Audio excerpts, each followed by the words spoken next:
দিল্লি ক্যাপিটালসের অনুশীলনে মারাত্মক দুর্ঘটনা, চোট পেলেন বাংলার উইকেটকিপার। আইপিএল টুর্নামেন্ট শুরুর আগেই ঘটে গেল এক মারাত্মক দুর্ঘটনা। দিল্লি ক্যাপিটালসের হয়ে অনুশীলন করতে নেমেছিলেন বাংলার উইকেটকিপার ব্যাটার অভিষেক পোড়েল। আচমকাই একটা বল তার বাঁ হাতের নিচে এসে আঘাত করে, সঙ্গে সঙ্গে তাকে হাসপাতালে নিয়ে যাওয়া হয়।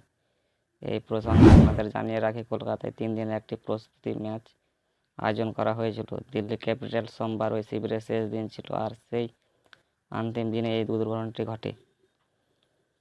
গাড়ির দুর্ঘটনায় মারাত্মক জখম হওয়ার কারণে আসন্ন ইন্ডিয়ান প্রিমিয়ার লিগে দিল্লি ক্যাপিটালসের হয়ে খেলতে পারবেন না ঋষভ পান্ত। তার জায়গায় ইতিমধ্যে ফ্র্যাঞ্চাইজির পক্ষ থেকে ডেভিড ওয়ার্নারকে অধিনায়ক ঘোষণা করা হয়েছিল, কিন্তু উইকেট কিপিংয়ের দায়িত্ব কার হাতে তুলে দেওয়া হবে তা নিয়ে ইতিমধ্যে বিস্তর জল্পনা তৈরি হয়েছে। যেহেতু সদ্য সমাপ্ত রঞ্জি ট্রফিতে অভিষেক যথেষ্ট ভালো পারফরম্যান্স করেছিলেন, সেই কারণে আশা করা হচ্ছে যে দিল্লির হয়ে গ্লাভস হাতে উইকেটের পিছনে তাকেই দেখতে পাওয়া যাবে।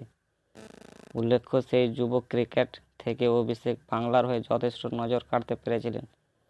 যদিও ওই আইপিএলে নিলামে তিনি ডাক পাননি, তবে আশা করা হচ্ছে এই প্রস্তুতি শিবির থেকে দিল্লি ক্যাপিটালসের director of cricket Sourav Bandyopadhyay নজরে পড়েছেন তিনি, কিন্তু ওই চোট তাকে কতটা বেগ দেবে তা নিয়ে ইতিমধ্যে আশঙ্কা করছে বাংলার ক্রিকেট মহল। ইতিপূর্বে গত মাসে কলকাতার দিল্লির একটি প্রস্তুতি শিবির আয়োজন করা হয়েছিল। সেই শিবিরের ট্রায়ালে এসেছিলেন অভিষেক পোড়েল, আর এবার তো তিনি 3 দিনে ওই শিবিরে যোগদান করেন। সল্টলেকের যাদবপুর বিশ্ববিদ্যালয়ের ক্যাম্পাসে ওই শিবির আয়োজন করা হয়েছিল, সেখানে কিপিং করতে গিয়ে জখম হন তিনি। এবার আসন্ন প্রিমিয়ার লিগ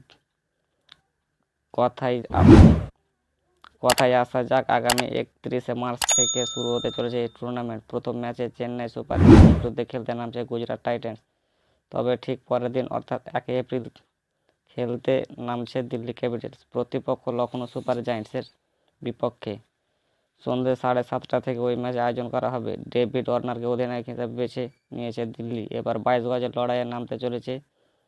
সাফল্য আসে কিনা সেটাই আপাতত দেখার বিষয়।